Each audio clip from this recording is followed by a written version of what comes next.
Adam grew up idolising Greg Norman, and obviously I was caddying for Greg Norman, and Adam always had this, who's that long-haired guy caddying for, for Greg Norman, and I end up Yeah. caddying for him, and in a roundabout way, Greg plays a big part in that because on that putt on the second playoff hole, I knew that Adam had never had that putt before, and I had this note in my book from 1988 that putt breaks a lot more than it looks.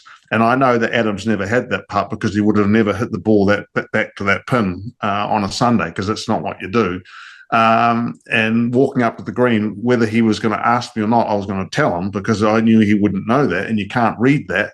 But he fortunately he said to me, have a look at this putt, Steve, and excuse the French here, but he goes, I've got it a cup out. I said, that's not even close. I said, it's 2.5 cups out. That's how much the difference of readers. Yeah.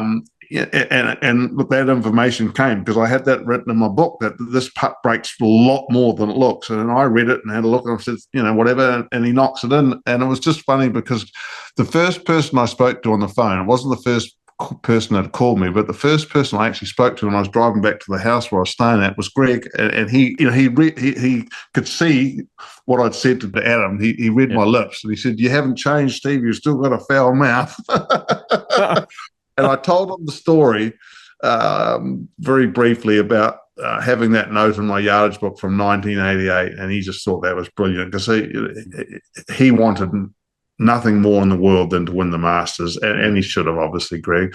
And he felt unbelievably good that he'd actually played a little bit of a part of a guy, someone that he spent a lot of time with winning the Masters. So it was a bit of a Cinderella story.